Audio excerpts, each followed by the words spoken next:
Hello! അങ്ങനെ നമ്മുടെ ചെമ്പനീർ പൂവില് കാര്യങ്ങളാകെ കലങ്ങി മറിഞ്ഞു അല്ലെ? ശ്രുതി അപ്പൊ പാല് കൊണ്ടുവന്ന് നമ്മുടെ ശ്രുതിക്ക് കൊടുക്കുന്നുണ്ട്. ശ്രുതി ആകപ്പാടെ ഉറങ്ങിപ്പോകുന്നുണ്ട്. അപ്പൊ നമ്മുടെ ശ്രുതിയുടെ പ്ലാനൊന്നും നടന്നില്ല. ശ്രുതിയാണെങ്കി കയ്യില് മുല്ലപ്പൂവൊക്കെ ചൂടി എല്ലാം കരുതിക്കൂട്ടി വന്നതാണ്. പക്ഷെ ഒരു സാധനവും നടന്നില്ല. ശ്രുതി ഉറങ്ങിപ്പോയപ്പോ എല്ലാ പ്ലാനും തെറ്റിപ്പോയി. അങ്ങനെ തന്നെ നമ്മുടെ ശ്രുതിയും ഉറങ്ങിപ്പോകുവാണേ.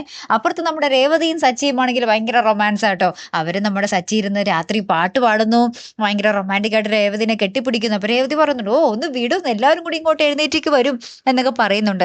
പിറ്റേ ദിവസം രാവിലെ എണീറ്റ് നമ്മുടെ ചന്ദ്രമതി മുറിയിലേക്ക് വരുമ്പോൾ നമ്മുടെ ശ്രുതിയും എണീറ്റിട്ടില്ല കേട്ടോ. അവർ എണീക്കാൻ വൈകിയിരിക്കുന്നു. എന്നിട്ട് നമ്മുടെ ചന്ദ്രമതി എന്താ പറയാ ഡോറിലിട്ടൊക്കെ കൊട്ടി എണീപ്പിക്കുമ്പോഴത്തേക്കും വരുമ്പോഴത്തേക്കും കാണുന്ന കാഴ്ചയെന്ന് വെച്ചാൽ നമ്മുടെ ശ്രുതി കയ്യിൽ മുല്ലപ്പൂ മാലയൊക്കെ ചൂടി നിൽക്കുക.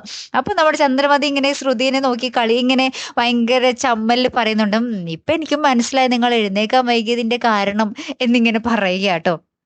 പിന്നീട് കാണുവാൻ നമുക്ക് സാധിക്കുന്ന കാഴ്ച എന്താന്ന് വെച്ചാല് നമ്മുടെ ശ്രുതി എന്താ പറയാ ഈ അവിടെ നിന്ന് മുറിയിൽ നിന്നും എണീറ്റൊക്കെ പോന്നതിന് ശേഷം നമ്മുടെ ശ്രുതിയുടെ ഫോണിലേക്ക് ഒരു കോള് വരുവാണ്. ആരാണ്? നമ്മുടെ നവീൻ വിളിച്ചിട്ട് വീണ്ടും ഭീഷണിപ്പെടുത്തുന്നുണ്ട്. ശ്രുതി പറഞ്ഞ പൈസ കൊടുത്തിട്ടില്ലാത്രേ. അപ്പൊ ആ പൈസ എത്രയും വേഗം കിട്ടണമെന്നും പറഞ്ഞുള്ള ഒരു ഭീഷണി കോളായിരുന്നു നമ്മുടെ നവീന്റേത്. അപ്പൊ ഈ ഒരു നമ്മുടെ ശ്രുതി സംസാരിക്കുന്നതൊക്കെ നമ്മുടെ ചന്ദ്രമതി കേൾക്കുന്നുണ്ട്. അപ്പൊ ചന്ദ്രമതി ചോദിക്കുന്നുണ്ട്, മോളെ ആരാ ഫോണിൽ സംസാരിക്കുന്നേ എന്നൊക്കെ ചോദിക്കുമ്പോൾ നമ്മുടെ ശ്രുതി ഓരോരോ കള്ളത്തരങ്ങൾ പറഞ്ഞ് പിടിച്ചു നിൽക്കാൻ പ്രയാസപ്പെടുന്ന നിമിഷങ്ങളാട്ടോ നമുക്ക് പ്രൊമോയ്ക്ക് ഒടുവിൽ കാണുവാൻ സാധിക്കുന്നതേ. കാത്തിരിക്കാട്ടോ. അപ്പൊ അടുത്തൊരു വീഡിയോയുമായി വരുന്നത് വരയ്ക്കും ഗുഡ് ബൈ.